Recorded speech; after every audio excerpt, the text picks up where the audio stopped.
What's up? It's your boy Carcino here, and this is how the 50 Cent and Soulja Boy situation came to be, where they're not really dealing with each other no more. That was a business relationship more than just this is my homie and this is my ace. 50 was going through a transitional period of trying to adjust to the new audience, and Soulja Boy had the new younger audience, so he was trying to attach himself to Soulja Boy. Plus, get paid off of it for security purposes. So 50 Cent was trying to tell Soulja, like, look, you gonna need somebody out here. People gonna rush you. They gonna try you. What you gonna do? Cause Khaled Pod and DJ ain't gonna be able to help you when things get hot. And sure enough, Soulja Boy had the break-in in the shooting incident, and he needed to acquire the services of 50. And what 50 did was help Soulja Boy out with his social media presence, and it was like they cross-branded. Soulja would do his show, and then let 50 come out and do that. Okay, alright, what's up? That song, and I Get Money and all those other jams. And they did the XXL cover because Aftermath owns XXL. So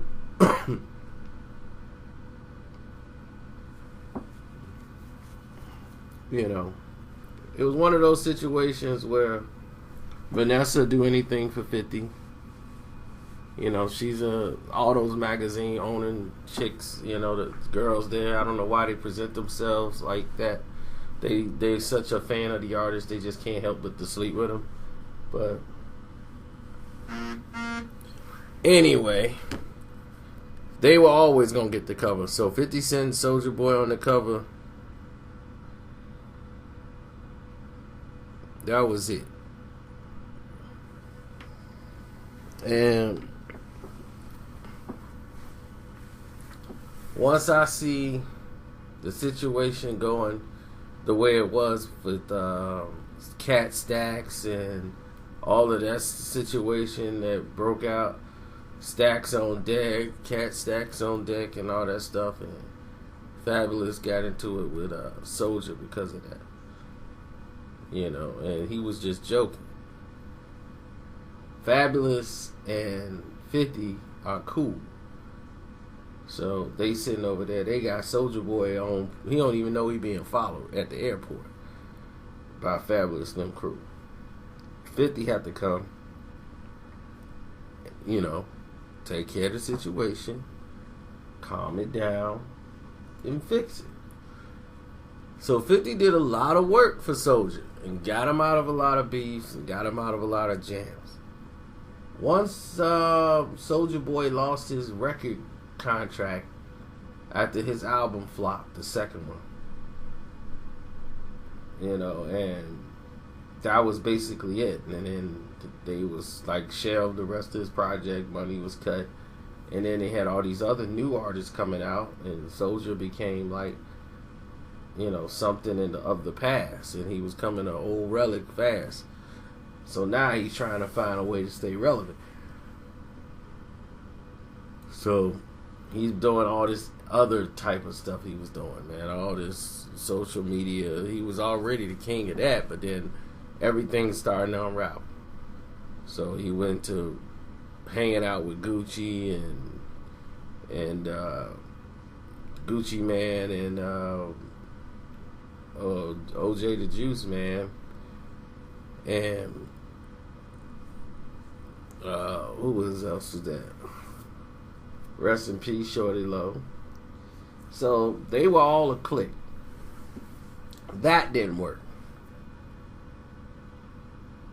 He was Gucci Soulja and all this stuff.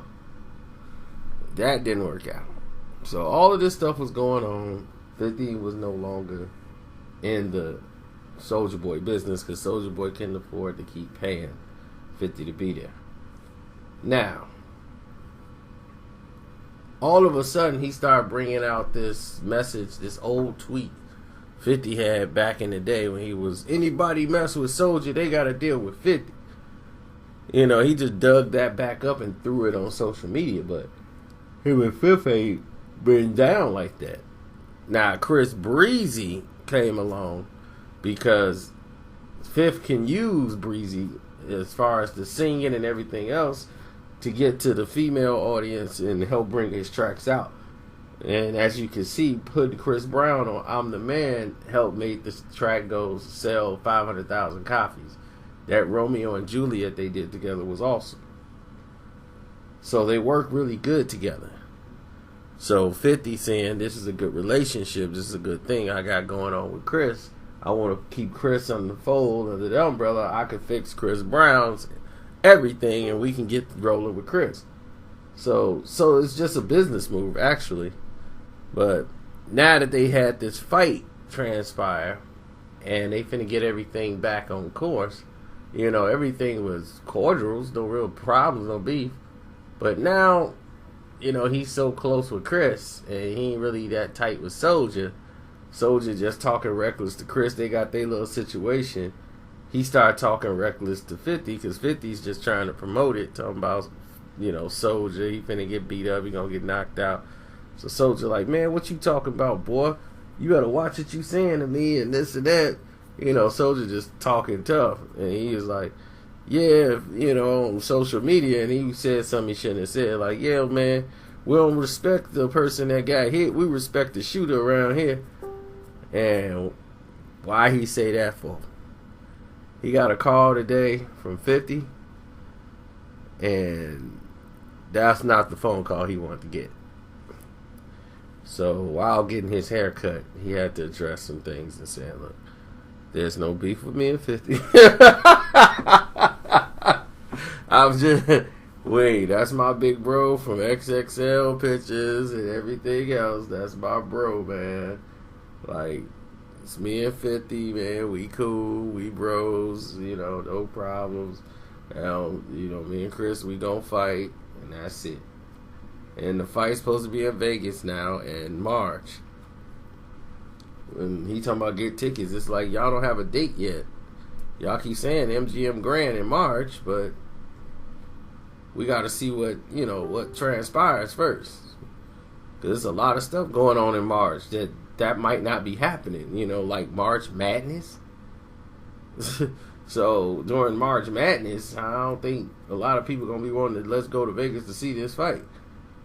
So I think somebody gonna have to like recalibrate sometimes and allocate it, because I'm quite sure LA didn't have a lot of spots available due to the NBA. You know, so this is why a lot of fights in March don't really happen. So on that note, it's your boy Carcino. I'm out. And part 1 was the Floyd Mayweather Chris Brown thing. In case you didn't see it, I'll put it at the video at the end. And yeah, that's it. We should be done.